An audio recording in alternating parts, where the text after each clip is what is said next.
Good morning, dear student.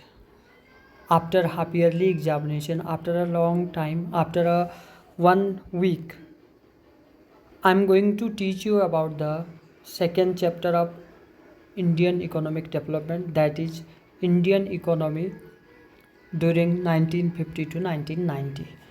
You know it very well. We were talking about the industrial policy followed by the Indian government during this period, and in this context, today we are going to discuss about the Industrial Policy Resolution IPR 1956.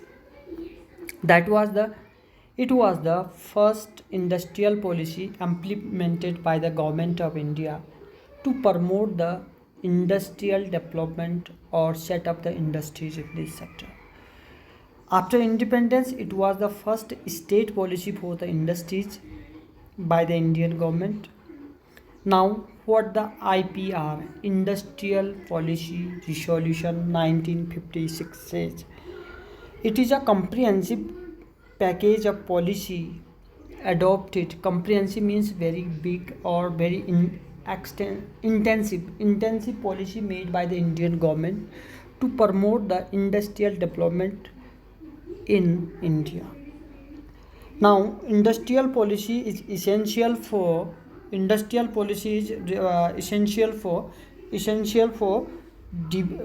devising different procedure, principle, rules, and regulation for controlling industrial entrepreneurs, industrial enterprises of the country.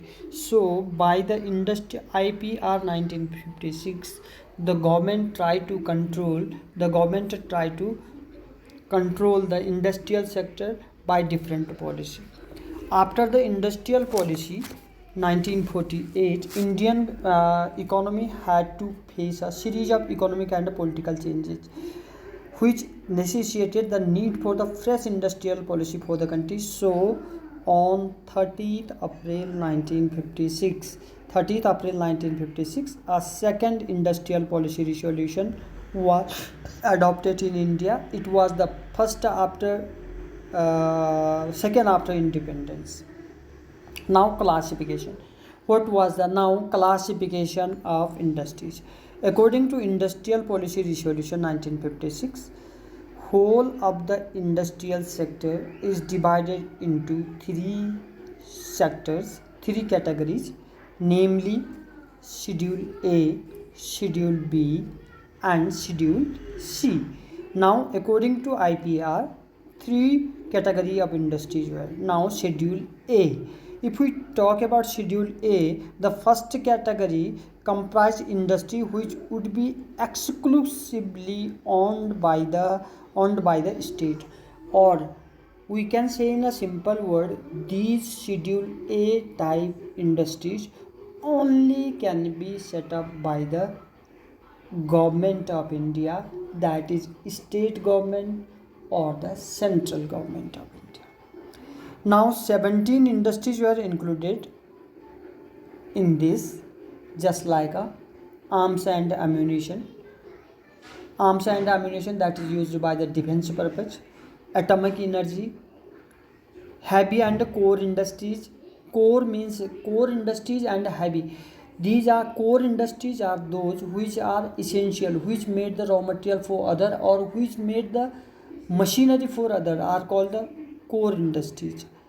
Aircraft, or we can say aviation industries, oil, railways, and shipping. These type of industry or Schedule A industry can only be owned, controlled, and managed by government sector. Now Schedule B. In this schedule, 12 industries were placed. In this schedule, 12 industries were there, which would be progressively state owned. Mostly these are owned by the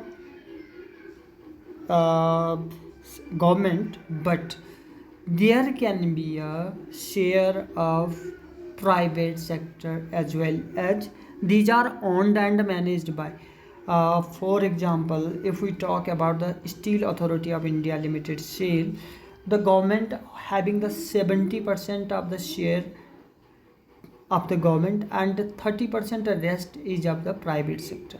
So these are the industries. Schedule B industries are such industries.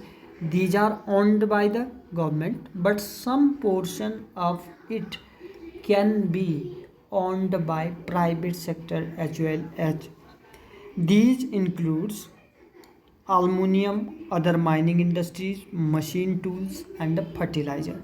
These are Schedule B. Now Schedule C.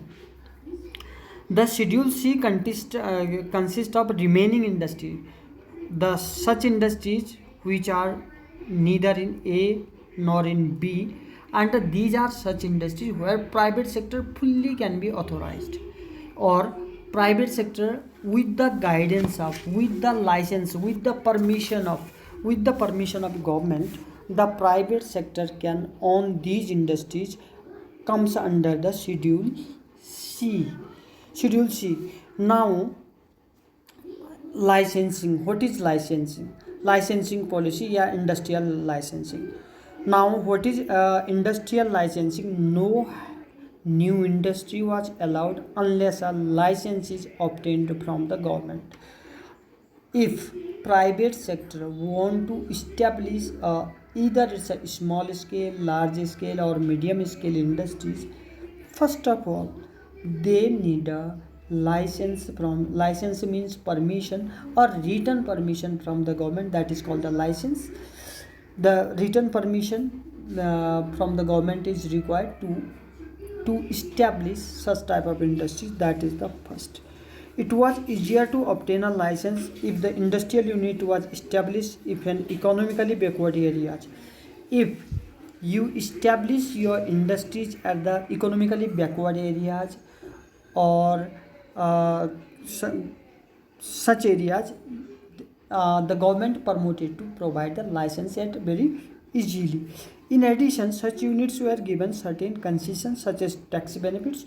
If you open your industry at these backward areas, the government have given the such initiatives, such concessions like relaxation on such taxes, electricity bills, and this was the regional equality. So the main purpose behind was to develop the all regions of the India equally, that is called the regional equality, or we can say all region of the India should be developed equally. For this purpose, if any private sector, if any corporate sector set up its industry to the backward areas, the government will provide these incentives. Again, third, license was needed even if an existing industry want to expand the output or diversify its productivity. Not only setting up an industry. If an industry want to expand its business activity or diversify its business activity. Now, expansion and diversification both are the different words. Suppose a industry having the one office, one branch, and want to open 19 more branches, that is called the expansion. Earlier one branch was there, now 19 more, means it becomes a 20 branches, it's called expansion. Now diversification is different. First, if LG was only making the television, now LG started making the fridge, air condition, it is called the diversification. Diversification means adding the new product. For both expansion and diversification, you require again license or permission from the government. Now let us understand the role of small scale industries.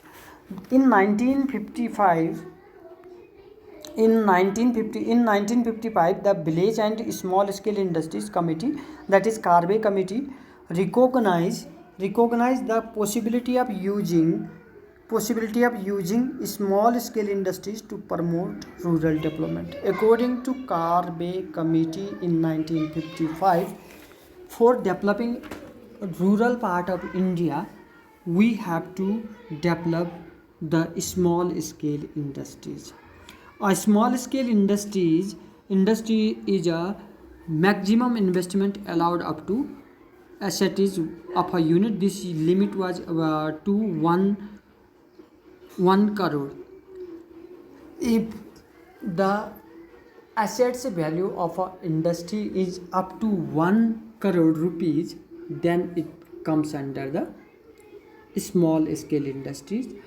It was necessary for development of rural areas. Now, important points about the small scale industry. Employment generation. Small scale industries were more labor intensive. It uses the labor intensive technique than the capital intensive. They use more labor than the large scale industries. Therefore, they generate more employment. After agriculture, small scale industries provide employment to the largest number of people in India. At the present time also, small scale industries plays a very vital role to providing employment. At the present time, I'm talking about 2020. At this time also, this SSIs, small scale industries, provide a very vital role for providing employment. Second, need for protection of a big farm. Definitely, if a small scale industries competes with a medium and a large scale industries, definitely the SSI will be the loser and medium and large scale industry will be the winner. So these SSIs should be protected by the government. So for this protection, small scale industry cannot compete with big industrial firm. They are flourished only when they are protected from the large firm. So various steps were taken by the government for this growth.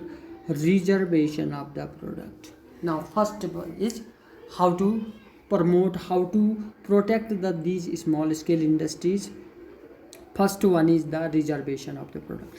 The government make the reservation for the product produced by SSIs. For a simple example, if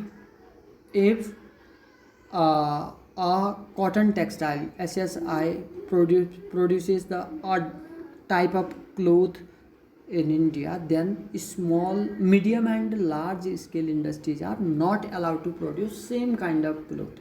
So that is called the reservation of goods.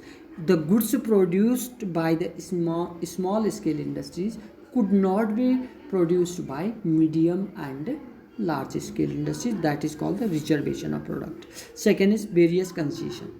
Small scale industries were also given concessions such as lower excise duty.